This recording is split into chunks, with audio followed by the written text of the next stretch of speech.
Okay. Yeah. Okay. I see now. I see now where you're going.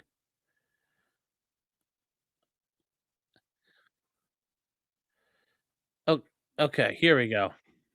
Finally, Ethan Ralph Here still we has go. 2 citations he has to deal with in I Milwaukee, found it, Chad. I Wisconsin. took care of Just y'all. over 2 weeks from now, assault, indecent exposure, or intox Okay. and Well, disorderly last conduct. night. All right. Court is scheduled for May So- 13th at 8:30 a.m. I'm He could taking be care of you guys back here. in Wisconsin in a week or two, and he will. And him and Scarlett will be back together. And this all starts over again. Ralph is fucking done. You're done. No, Ralph, seriously, that's pathetic, dude. That tweet was the most gay shit you've ever said in your entire life. And trust me, Well, you said them. it's up there. Remember when he wrote the Exile post in Exile Oh, yeah, in or whatever? Exile. Okay. Coming up next, guys, as we go into our near 7th hour of the program, we have a new set of jokers for you guys tonight. This is officially the chill, laid back session of the show. Having fun. No more Jer, nothing Jer related. We're talking about now on this program, we've covered a long lineage, a history of these people that go and eat slop. And we ask, do Americans really? Mm-hmm. It started with Every Day is Saturday, a family that took their children out and abused them by feeding them the most horrific slop of all time. Then we started with Nerds on the Go, Mm-hmm. this gigantic fat soy boy and his whale of a fucking wife and their misadventures in eating. Then it was Destination Stone. Oh my God. That was fucking grimy. Then we ended up with Mr. Morrow. Well, now I think we have topped them all with these new characters. If you get out of this folder, All right, shit. and we Where the fuck go did I out lose of my... this folder, Oh, there it is. and we With go to the this. Great Indoors, folder number 1. Okay. This is a channel called The Great Indoors. Oh my God. With Ed and Michelle. No. And this video is the first video I saw featuring Ed and Michelle because I was trying to find the best Every Day is Saturday's review of Shoney's, but I couldn't find it. I swear it existed, but I couldn't That's find in Dover. it. That's not too So far I ended away. up clicking on this video, and immediately I'm like, what the fuck is this shit? You were hyped. So you were DMing me. You were like, bro, dude. Trust we're me. not even going to get to the tip of the iceberg when it comes to this arc because there's more to meet the eye with these folks than just the fact that they're boomers eating at these slop buffets. Okay. Do they have There's a hotel reviews too, or no? buddy, they have everything. Casino, they have hotel, they have they have everything. They have everything. I love hotel And reviews, bro. And they have these side characters. Their neighbor, it's fucking insane, bro. Okay. The neighbor that they have. But for today, we're just going to start off watching them do some of these buffets. And then in the next segment, we're going to go into the deep lore. So here they are at fucking Shoney's, buddy. Shoney's is fucking poverty, bro. Shoney's is brutal. We don't have that in Canada, do we? But no, we don't have fucking Shoney's, buddy. I don't know. Most all of these Shoney's are out of business because they are a slop bonanza. Listen to this. Not Shoney's having faggot. Listen to PPP. Pay. You know what? All I hear is some faggot who don't have no Shoney's. Yes, Glim Bim Bim. Oh me, oh my, oh, look at Miss Ohio. I love the Jillian Welch. I love the Jillian Welch call back there. But fuck you, PPP, you not Shoney's having motherfucker. Don't come at us like that. You know. Yeah. Oh, it's poor quality. You know, nigga, you Canada's po. It's not the enemy like you, PPP. He's just wrong, chat. He's just wrong, and it's okay to be wrong. You know, it's like Canada's pastime. When it comes to judging America, they're wrong. They're wrong. The Canadian eye cannot appreciate Stonies. Let's see here, though. And we're actually going to watch them go to a bonanza later on. But Shoney's is like similar to like a Ponderosa concept, which most people haven't heard of that either. Like, listen, if you are blessed enough to have never heard of or stepped foot in a Shoney's or a fucking Ponderosa. Oh, fuck you. Oh, goddamn. Bonanza. Oh, you never been in a Ponderosa. Yeah, what? You eating some fucking curry up in Canada? That's the kingly feast? Sir? Bless your fucking heart. Because this is the real America. These are the people that got Donald Trump elected. This is Ohio. This is the great indoors with Ed and Michelle. Sunset 90 for 5 subs. Let's get some late night subs. The more subs we get, the more of this we'll watch. You know how we do here at the late night section of the show. Right, Don Trejo or Tredo says, I haven't driven by a Shoney's in 15 years. That's crazy. The map of Shoney's is shrinking every day. They're endangered. I'm pretty sure there's only like 10 Shoney's left. There's like one Ponderosa left somewhere in Tennessee. Like, anyway. All right, here we go. Let's continue.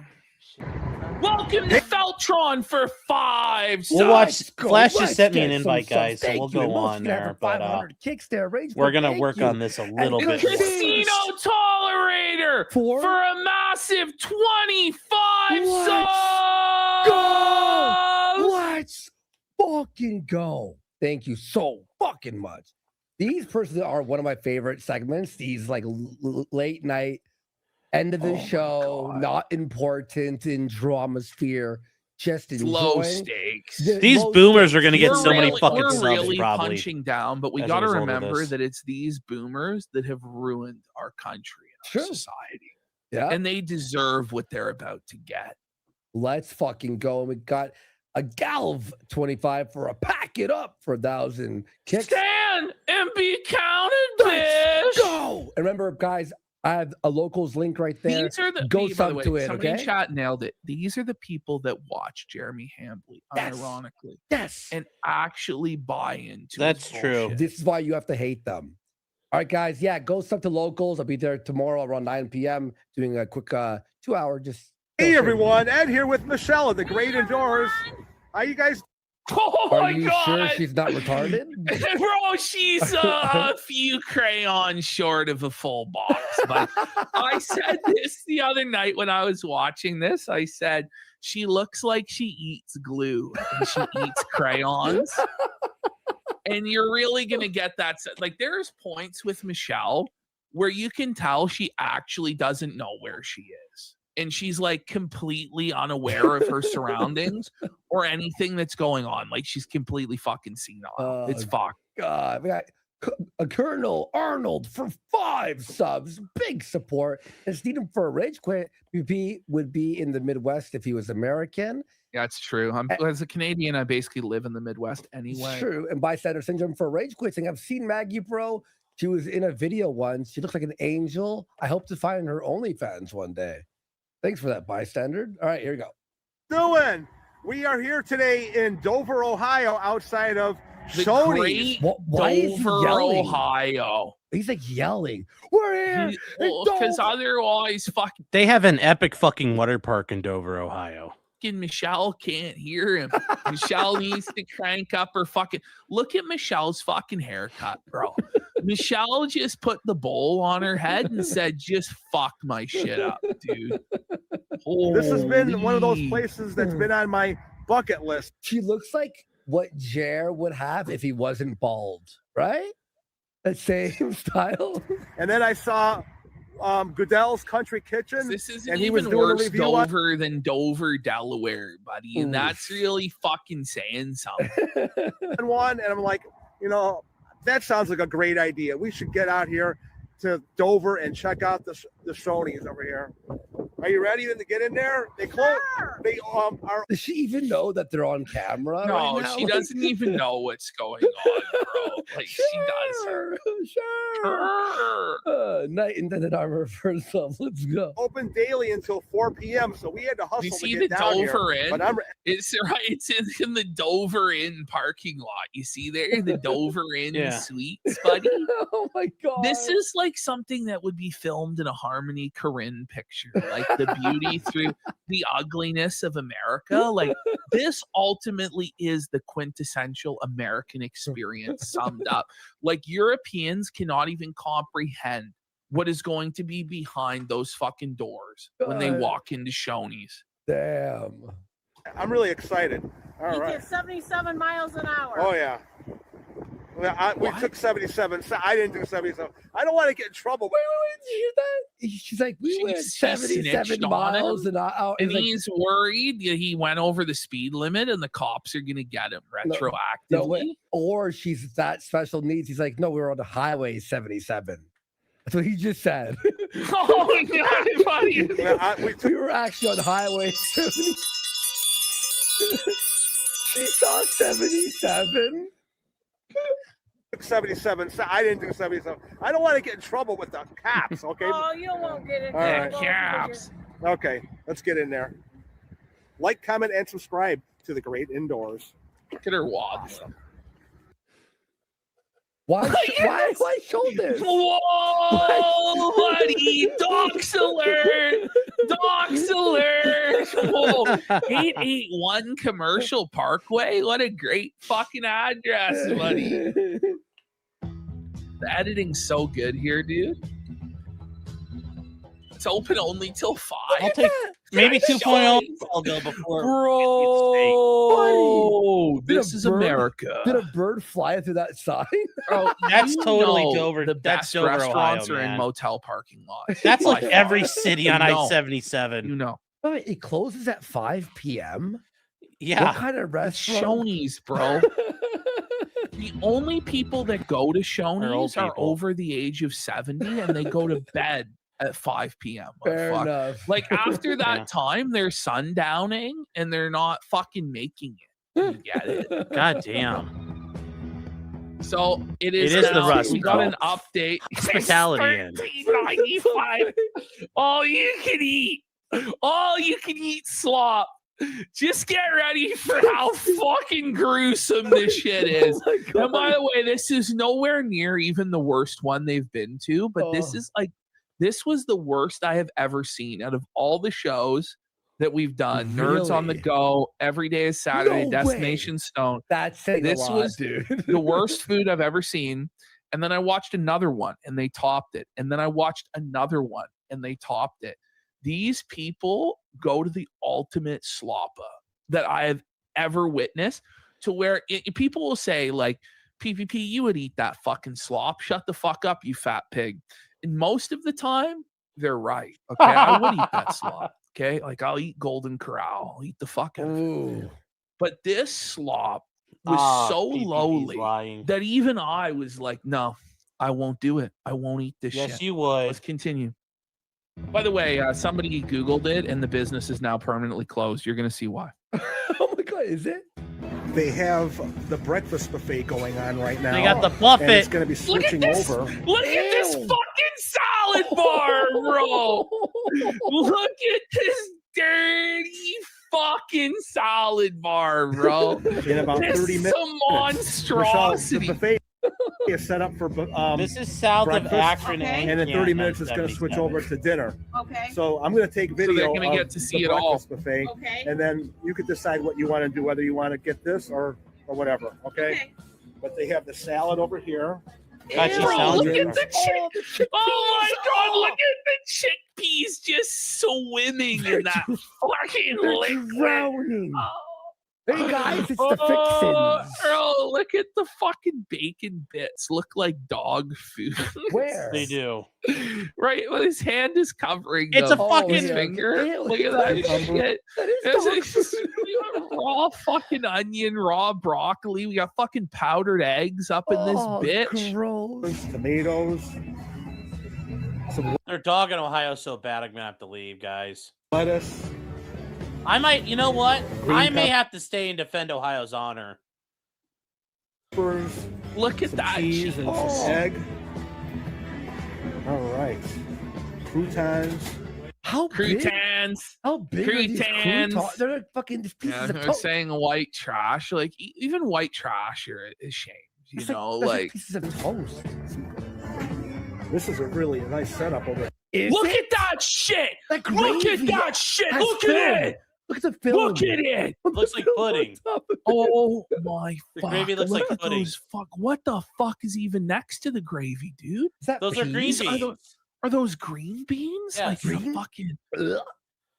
Oh my god. Ew, Oh, he what's that did? floating with it. Wait, PPP wanted me to come Potatoes. on and defend it? I was sleeping. But yeah, those are green beans and bacon, duh. Look at these poor-ass Canadians. These poor-ass fucking Canadians can't even recognize food because they don't get the seafood. If it's not curry, yes, sir, sim, salami, I would like more curry. You know, they can't even recognize green beans. They're so poor. They're poor. And they're cheated. and some gravy, green beans. Oh God! What a puke! No! Oh my! Look at the sausage! Look at the sausage! It's burnt. No, it's rancid. What the bro. fuck is that? Apple pie? Yeah, those are apples. I think so. It's like apple cobbler or some shit. 30 minutes. This isn't even the worst one I've seen them eat. You know, this isn't even close. You're starting. the other- yeah, you're starting. The, chill, the yeah. second, well, this was the first video I ever saw from them, so that's why we're starting with Yeah, this. Okay, we'll go to Look at that next. rice, We'll go to bro. last Look night at how then. fucking dried out it is. We'll go to last night because Flash did send me an invite, so I will go on. But we're gonna. Where do they? His And then Fuck it. no. Free today because I was up He until tried that and it Oh, here- all backfired okay. on him big time. Relevant now that he doesn't even get covered on May fucking 1st. I mean, it's I already put- May 2nd. It is May 2nd. I put an hour and 10 minutes to fill something. We Whatever may- you got. So We may get to do both. very Del's Ferrero Postal clothes. If there was ever a sign that this brand was deader than a doornail, it was it appearing on Michelle's frame. It's game over for Aeropostale, buddy.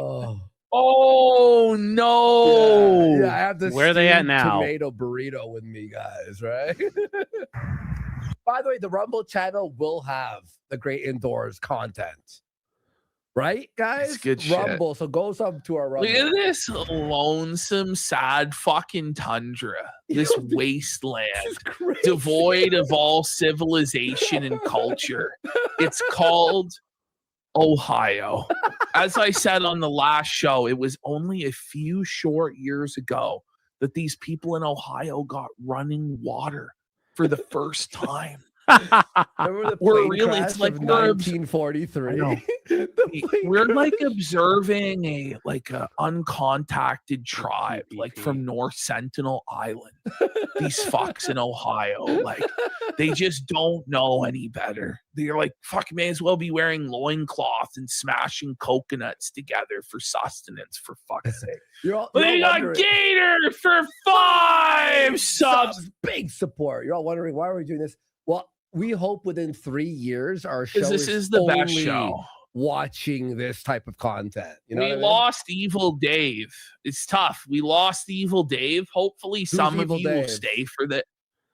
I don't Oh, know. shit, He Chad. Like- announced his departure like it was the airport, so I figured I better give him. Oh my god, there's like a fucking police chase on YouTube that was like 5 minutes from our house. If some people have no Hmm. fucking taste, just like the people in Ohio. We want to watch DSP. Okay, listen. We will at one point, but all right, let's continue. It's Ed here with Michelle. Hey everyone. And the Great Indoors. And today we are in Hey, it's a bit low. Let me pump that Where are they up. at? Twinsburg, Ohio, outside Twinsburg? of Fun Pittsburgh, Buffet. Ohio, buddy. It's Wait. just called Fun Buffet. This is where dreams go to die. Like this is the boulevard of broken Oh my god, this is fucking awful. The Fun Buffet dreams, Look the at the fucking sadness windows. factor. Look at Do they A-log these people for like hours on end? Here, how would he know? Yeah, hidden there from the Wicklow police one time. Oh my god, Yeah, they true story. they A-log these Because people for Frank- like Yes, you love put this the music. music. You put the music. this spooky I music. can oh my watch god, this he shit A-logged all these day. people for like an Oh my hour. What? He's gonna eat the dirty marshmallow. Oh, she's missing fucking teeth too. That's Ohio woman right there. Oh my god. Oh my god, chat. Oh my god.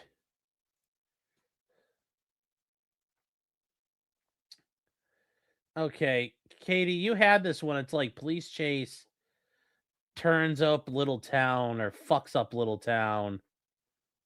Yeah, here we go. May 14th, 2020.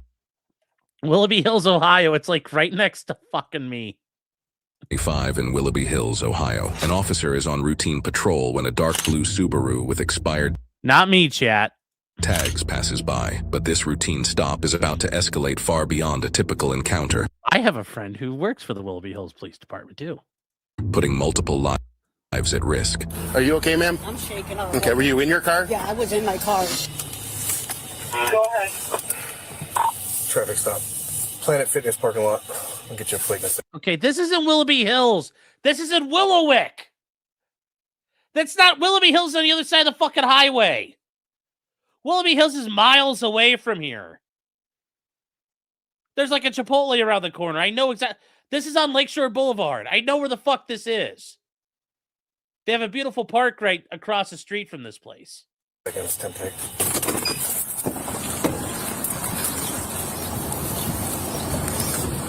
Howdy. I know I'm expired. Yes, sir. I'm Yeah. homeless with the cat in the car right now. Okay. You got your ID on you? Yeah, Yeah, it's just expired by, what, 3 weeks? Yeah, I mean, we're home. I'm homeless. Been homeless for that time. Yeah, I'm trying, hoping we can shower. Where's that? Planet Fitness. My brother's going to send me a screenshot of his QR code. Hopefully get us in there to shower. All right, I appreciate it. Do you have your insurance with you, Mr. Montgomery? You got your ID with you, ma'am? No, my ID got stolen. What's your social? What's that? Talking to the cat. Oh. Meow. What's your social, ma'am? I don't know by heart, but I can get my social security card. Yeah, that'll work too. Any How do you firearms not in the use your car while I'm fucking speaking with you, Mr. Montgomery? No, man. Okay. I don't have no weapon. I mean, well, a pocket knife. The cat's not going to jump out, is it? Yeah, he will. Can't find your social right now. We'll just go with your name and date Oh, of that's birth. a nice little kitty cat. Be back with you in a minute. 9, Katie. I'm gonna go on. Yeah, see, I told you it's in Willowick. She's hiding something, or she's got warrants or something like that. Hey, just keep an eye on them. All right, male driver is the listed owner. Still working on trying to figure out who the female passenger is. Did you find her or no? No. See if she got the social. She found it. See if she found it. I'm gonna look. I'm gonna try a different way of finding her. You able to find that social or no? I'm trying to help with finding insurance. There's a cat in the car. Is that gonna be a problem? I don't know who she is yet, so I'm still working on it. Why don't you keep looking for your social, see if you can find that, okay? So we can get yours. Calling us mama. Hello? Mom, Hey. I need you to send me a picture of my insurance. I'm pulled over right now. Why'd you get pulled over? Speeding? No. Oh, okay. I know Hold the on a Willowick minute. solicitor. He's a nice guy. Shouldn't be able to find it. Okay, hold on. I hope it don't hang up. You haven't been able to find He it, ma'am? generally cuts me some good deals. Does your phone work when it's not connected to the car? What do you mean? Like, if I ask you guys to step out, will it work while she's outside the car? What do you mean ask me to step out? What did I even get pulled over for? For the expired license plates, which you said you were aware of? Yeah, and I'm gotta get that fixed. I understand Yeah, that. no problem. I can't find her information, so that's why I was going to ask you guys to step out of the vehicle. I think I know which sergeant Yeah, I this see. is. Come and go. And are you I think I know which legally allowed to- sergeant this Absolutely, is. yes, sir. Because of the tag? He's arrested many of my clients Am before. I That's legally the one allowed to I'm ask you to thinking of. step out? Me? No. Her. I know you can tell me to step. Yeah, I can tell both people. Yeah, but you're asking me. They're acting kind of fidgety. Right now, I'm asking, Right. in a nice, At the moment, professional. I'm kind of feeling like all these cops are here for what? Like, what is going on right now? Well, I have a backup officer, and There's 7 cops here. there's not 7 cops. There's 3 cops and a ride-along who's a college student. So 3 cops, not 7. I don't even know what I did. Okay, you're not wearing your seatbelt, so I'm allowed to identify you. It's buckled behind you. You gave me a name and a birth date, ma'am. It's not coming back to anybody. Well, I don't know why. That's who I am. Well, bullshit. Most people at the age of 41 would know their social security number. Most people work, and I don't. I'm asking you both to exit the What that is like basically like a mousetrap with tire spikes in it. vehicle. Roll the window up and exit the vehicle. Roll the window up? Yeah, so your cat doesn't get out, dude. I'm saying, why am I being asked to remove myself from my home? It doesn't matter. It's still a motor vehicle, Yeah, okay? I know you're sleeping in it. I understand that you're telling me you're home. This is Willowick, man, as well, chat. This is Lake County. This is Lake County, man. Homeless, but it's still a motor vehicle. I can ask you to exit, which I'm doing that right now. So right now is me asking. So I'm asking you to exit the motor vehicle so I can figure out who she is. Okay, okay, so let's get some driving. You guys can let's get on the tour of my neighborhood. Let's get to the tour of my neighborhood. Well, look, that vehicle's taking off.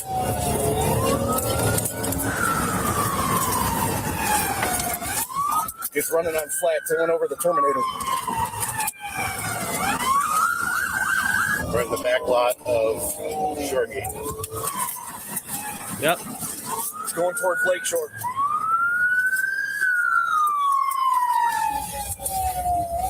Yep. Westbound on Lakeshore. I know exactly where the fuck this is. And now they're heading towards you. Going through the construction zone.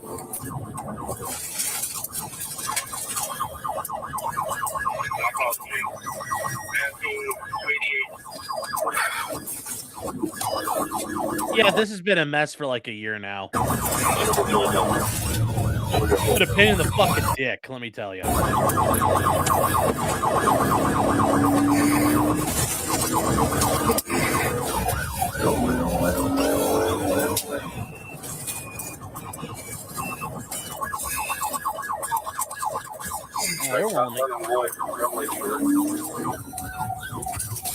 Where are the Euclid cops? They usually don't have anything good going on. Wycliffe, if you got anybody near Lakeland and Lloyd, they're coming up southbound on Lloyd. Yes, there's Willoughby, Willoughby Hills, Willowick, and Wycliffe. They're all fucking right next to each other too, chat.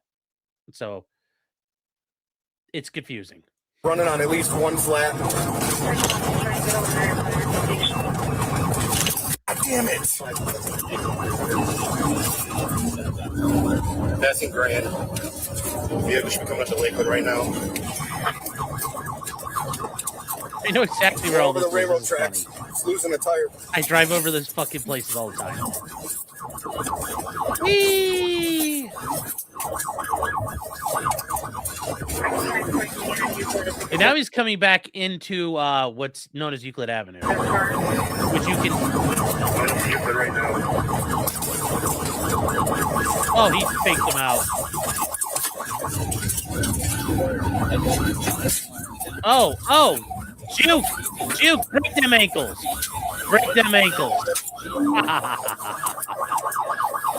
Yep.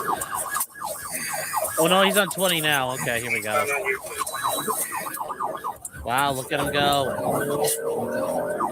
If you guys go the other direction where these police cars are facing, the other way, you can take this basically into downtown Cleveland.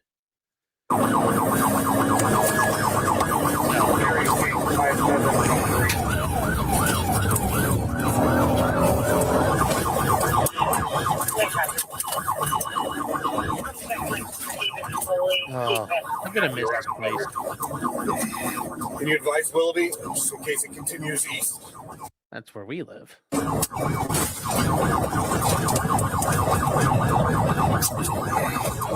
Throwing out the windows. Throwing something out the window. Warden, you're out by Mark. Coming up the running right now.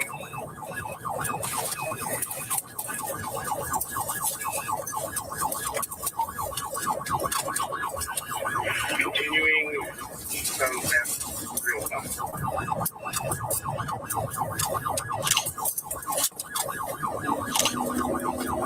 Just throwing drugs out the window at Douglas, Oak Ridge. pour stuff out the window. Here we go. We're coming. Oh, wow. He just threw all kinds of shit out. Oh. And now he's in Willoughby. And he's now coming up on like kind of like he's gonna drive by where we get our groceries.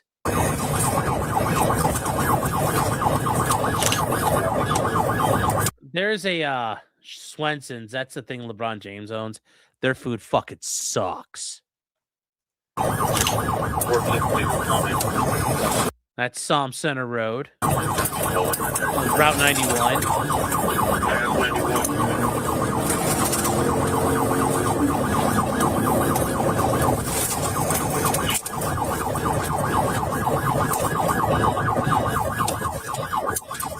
There's the hospital to your right.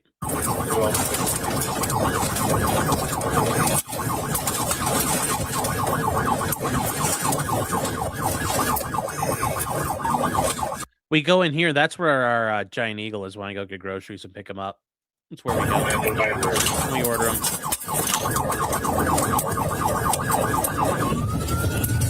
Whoa, man, he's getting loosey-goosey. No, don't go in there. There's not a good way out of there, brother. You should have stayed on Euclid Avenue. This is not the best place to go. I would not have recommended this.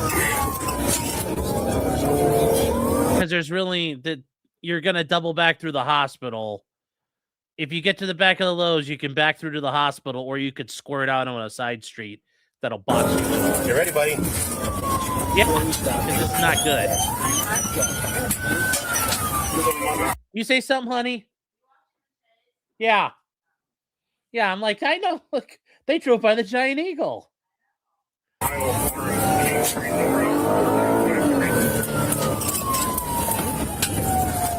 Oh, to be fair, I need to get back in touch with you. Yeah, see, this is what happened. So yeah, you squirted out on the side street, and like this is nowhere to go. This is easily get cut off. Euclid Avenue is your safest bet.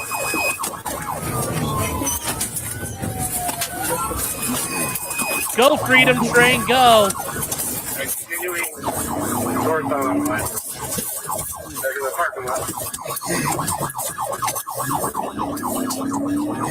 It's safer to get out of here, man. You should not have been in here.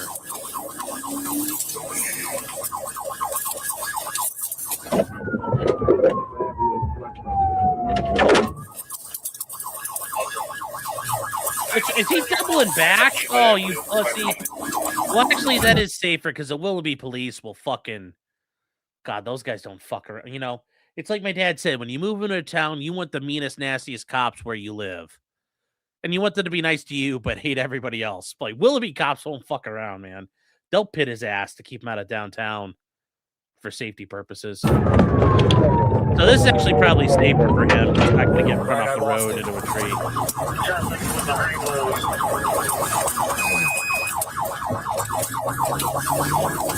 I'm assuming the guy went down.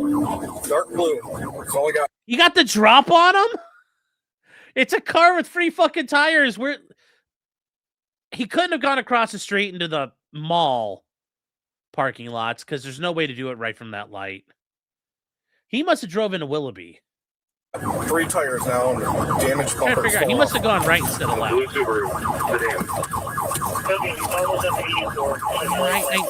They're combing the neighborhood, but like, did they find him?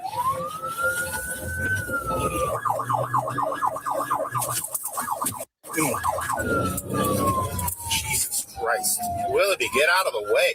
I have a female on the phone if I'm going to do it for went northbound on Rush. Alright, just still northbound Rush. He's got at least 6 or 7. Okay. Where the fuck? Oh, really? Isaac, let me get around. He got the drop. He got away from these guys. Wow. This is impressive. That would be really hard to do. It's not easy. God, that fucking probably sucks. Oh, is he gonna go on 2? Oh shit, he's gonna go on Route 2. That's like a main freeway, multi-lane. Oh fuck. He's not that close. Okay, no, he's not that dumb. Okay. I was about to say, because that's like a... Even not going to last over there.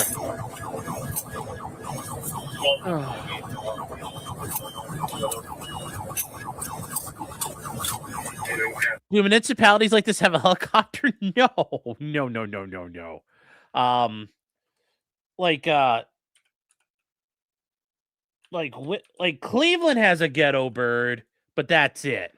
Wycliffe is a town of 12,000 people. They don't have that. No. They do not have that stuff. They do not have that stuff at all. So yeah, that's not a thing here.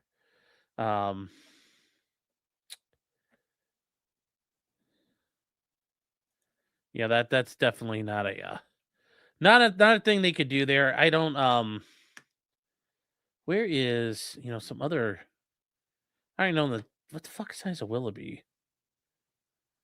Hold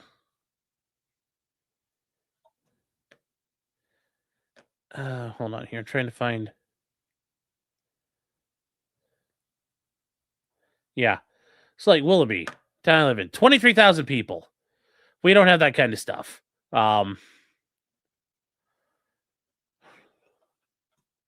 So no. No, these Cleveland has a ghetto bird and they only have like 2 and they barely fly. No, these places don't have them. Both currently smoking meth in the vehicle. I can see it right behind them. You ready, buddy? The funny thing is they've already crossed this road they're about to come to. You gonna get that, man?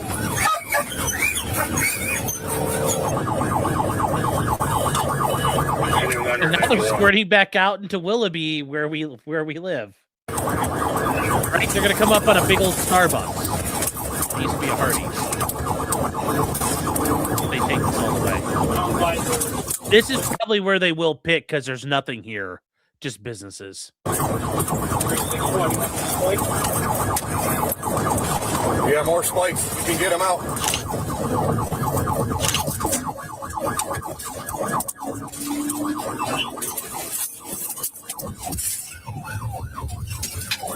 Yep. Holy shit!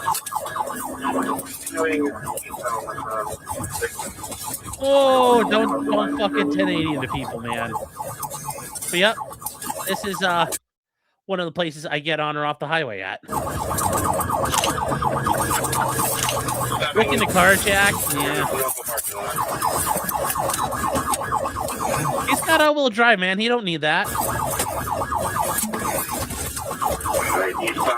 We're going toward downtown Willoughby. Let him go. Let him slow down, Sean. Let him slow down, Sean.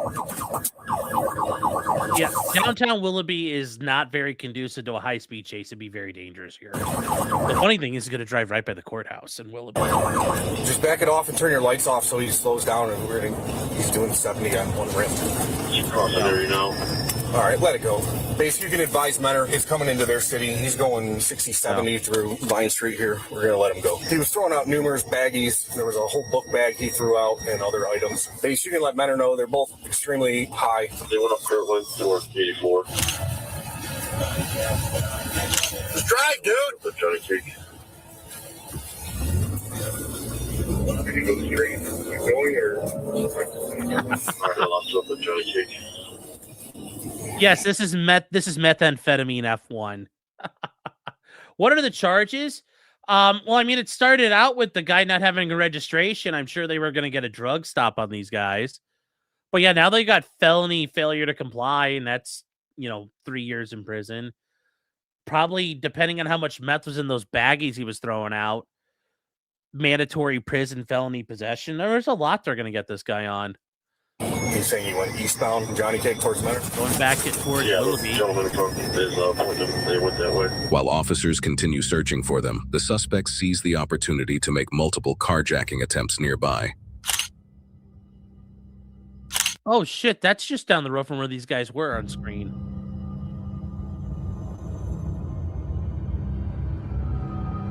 Oh shit, no, she's in trouble too now. So yeah, they're gonna have some problems. See, this is where I wish somebody would have come out on their front porch and shot one of them and killed them.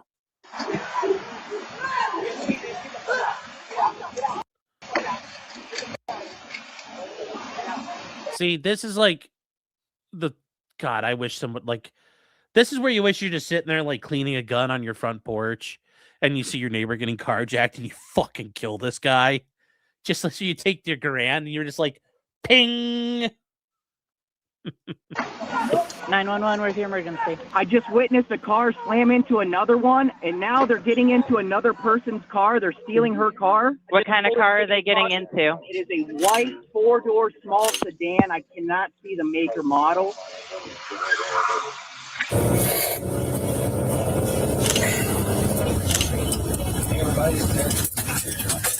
Sean, we just passed it. Looked like it crashed into a house. Just give it back there to the house or no? They took my car. It's a 2018 Nissan Versa. License plate. All right, they just. Of course it's a Nissan. Of course it's a fucking Nissan. Okay, 2018 Nissan Versa. It's white and it went eastbound from this location. I'll give you an address here in a second. They jumped out of the car and I stole my mom's car. They hit this house and I'm trying to get them to answer the door.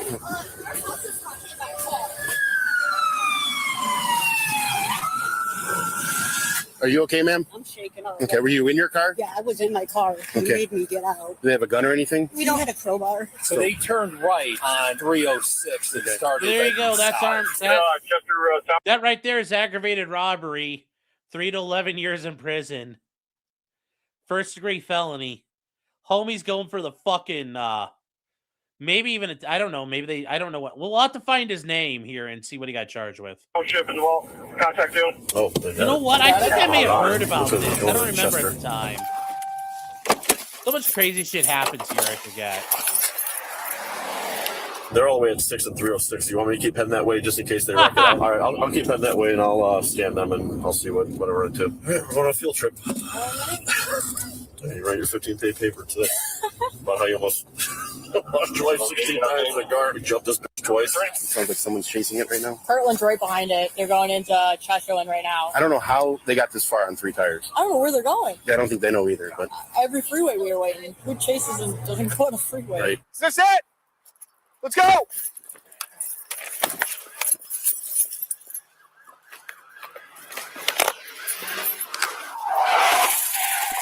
Oh, he got it. 25's got a hit. 25's got a hit. I think I only had one successful hit on the driver's side. Unfortunately, you damaged your car a little bit.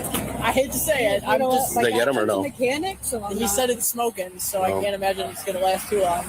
She's actually a very nice officer to deal with. Sorry, Will doesn't have an ID on the driver. Does have an ID on the driver. He drove on the spikes too. Oh boy. Oh no. Hey, no, I just got hit with the fire. Come drop it out. I'm picking up the bags and stuff I found up here.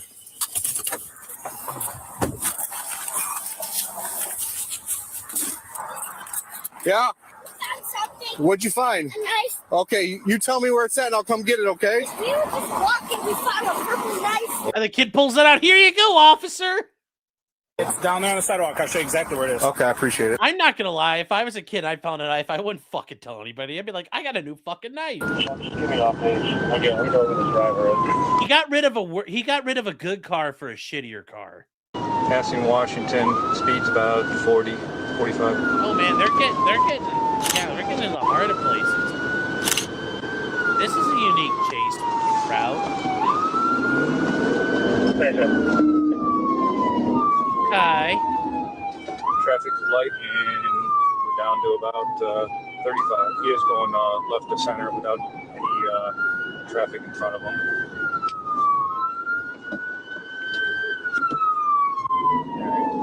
Every once in a while, Mike, he's driving left to center, just like he's trying to go at a car, but he's always pulling back off. All right, if you go left to center, shut it down. I know who he is. Coming up to Giant Eagle here, shutting it down.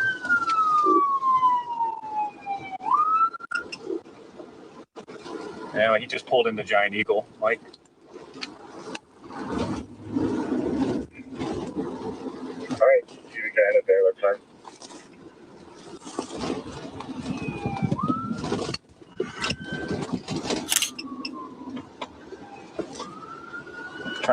attack somebody else, it looks like.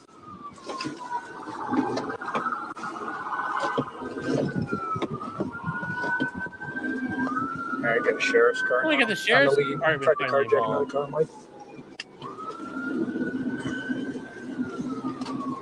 All right, keep calling it. God, this lady's car is gonna fucking get totaled, sadly. And he's driving behind the business here.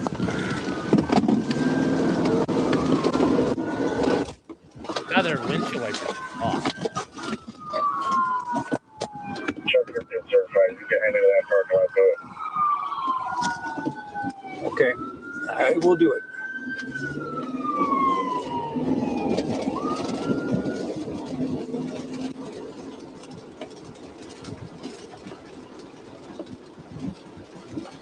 Fucking shoot him. Fucking shoot him. He's trying to carjack another car now at the gas station. Don't get out of the car. I said, don't get out of the car. Oh, trying to find 10 rounds.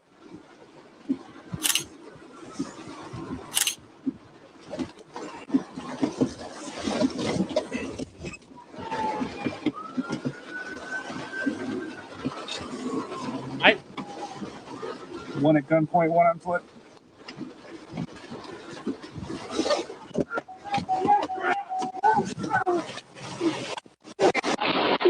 Multiple grand thefts. Come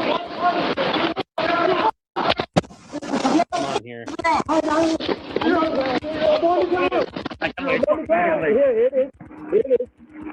Be dead before y'all even give me.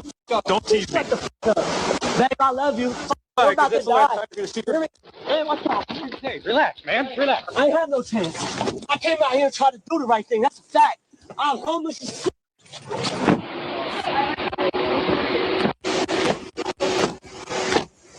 Hey, I just want to speak to you. Yeah, what's up? So, listen, please let me kiss him. I can't do that. Yes, you can. I can, but I won't. Yeah, why don't we go? Hey, you always back it down. Back it down. We're going to do it again. I'm dead anyways. I'll be dead in 10 minutes. Okay. All right, go in first. Swing your feet. Fine, but shit, it's gonna be what, Willoughby? We like the car. Female driving? We're gonna look this guy up. They gonna let me kiss her? No, sir. What? She's in a different car, different traffic stop, but then he crashed into a car. What a in our Romeo. city, What a carjacked the car. Romeo. What's your girl's name? Stacy Montgomery, my wife. Okay. Hey, this is so tight. Okay, we're gonna Oh, I switch found up. his name. I found his name. Ma'am, Hold sit on, up. chat. Hello? Sit up, ma'am. I need you to sit up. Matt! Hey! Hey, she goes in. I can't believe you got that far on those rims. I mean, that's I don't. absurd. That car was janky as hell too. That's Yeah. Fire's my relative. Oh, yeah? That lady's car got According to her, she says she has stress-induced seizures. We just checked her out. She's totally fine. She's good to go. She said she's good. Okay, so let's see what this guy got charged with here. So, his name's Jacob Montgomery. Here we go. State of Ohio versus Jacob Montgomery. Front of Judge Con. Well, that's better than some other judges to be in front of in this county. There are a couple judges that fucking nuke your boots off, but this is the judge where Judge O'Donnell is. If you guys see him on YouTube every once in a while. So here we go. Yes, he lives in Ashtabula, which this is what an people in Ashtabula are 100% like. What was his charges? Aggravated robbery with specification. Yes. Convicted on plea of guilty. Okay, so he pled. Robbery. Makes sense. Failure to comply. Tampering with evidence or throwing it out the window. Failure to comply. What were all party charges? Grand theft. Attempted grand theft. Vandalism. And possession of cocaine. Cruelty to animals. Putting in the chase. So let's see what happened to him. Let's see his case here. Let's see his case. So he got arrested 5/23, held without bond. He got an indictment on July 1st. Wow, he sat for a fucking while. Woo, okay. So ultimately, what did he get? Okay, written plea. Entered a plea of guilty. Plea is accepted.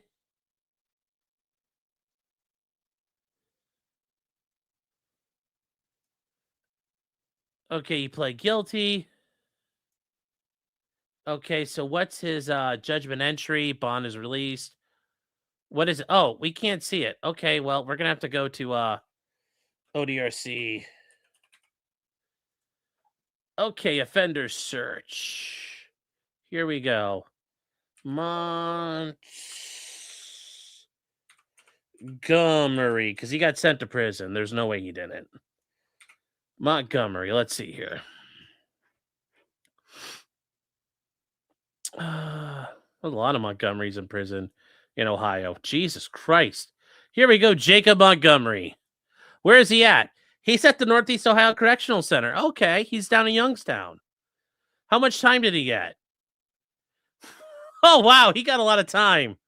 He got 1 year plus 11 that are mandatory. And he got 16. Well, yeah, he's eligible for release in 2037. Yeah. So, he got aggravated robbery. He got the maximum of 11 years. Oh man. He got 11 years. So, for the failure to comply, he got 1 year. That's consecutive to that. So he got 12 years total. All this other stuff got run concurrent.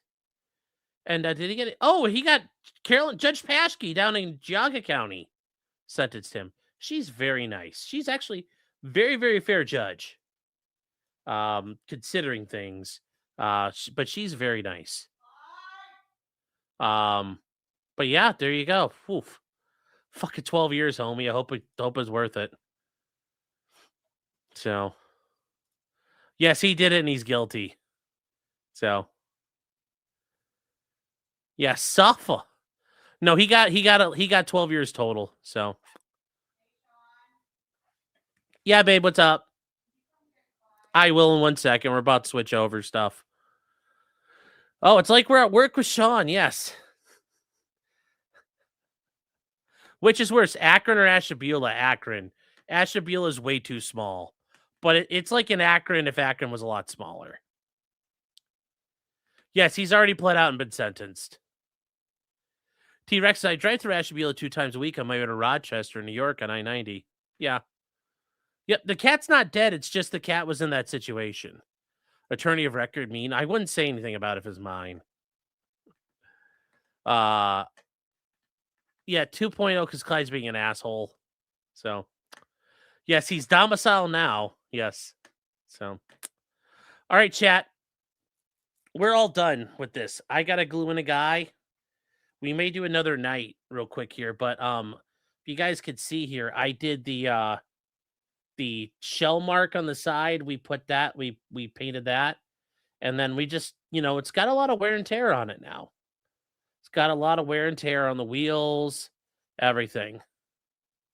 So, but you can see it catches the light in all the right ways. And then you see up on top where like outside the hatch where they get up and down on it, they've even worn through all the paint. They've worn through all the paint. So Flash said, pray the gray away. Well, we're going to head over there. So I will see you guys over there in a minute. Flash is on Rumble if you guys want to go over there and do it. And yeah. So chat, I will see you guys later. And yeah, don't get caught running from the fucking cops, please. Derna says, what kind of a gun could a Sturmgeschütz even stop from the side? It's not coming from the side. It's like a glancing shot that bounced off. So if it wasn't on target. I have a few super chats. Ooh, we do. Neuro Robinson said, odds we start seeing the Stark mods. We already did that one. And we did that one. We did that one. Did you finish the train? I need to do that. I need to finish the train up. The train got moved around and it had a bit of a spill, but we'll fix that here coming up. Also, what's the deal with having to print out your tax stamps versus akin to receiving a car title? Nothing. You can have the the stamps digitally saved. I think it's a good idea to have like printed versions of it, because if it comes down to you have to show them or police are going to take your shit, and it's easier to just show it to them, like it might be behooving you to do it. But you could. That's a whole discussion. That's a whole discussion we can do one night. Maybe I'll have Matt on. We'll talk about that. EDW Raptor for $5 says, while everyone was watching Spirit, Ask Jeeves quietly shut down. Yes, it did. Jeeves is retired. Thaddeus McThunderschlong says, Poutine Pounder says what? Derna says, yeah, they broke a bunch of laws, but what was the urgency? They were going to have meth on them tomorrow. Yeah, but they don't know who they are, where they're at. Like, they don't live at home. Like, these guys are on the run, so. T-Rex Travel says, my guy went 5 stars on the sheriff. Locals and OHP are all involved. I don't think Highway Patrol was involved on that one, but maybe I missed them. Malcolm says, can he knock over a bank too before he finishes? He was getting there. He was working on it. So maybe in another life he will. With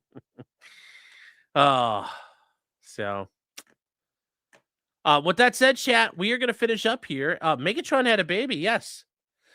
Congrats to him. Wholesome shit. But anyways, chat, like I said, we've got it. We got our, I think we're almost there. We might do one more night of like finishing touches and then seal coat this. So, and that'll be it. So, good night, chat, and I will see you guys shortly.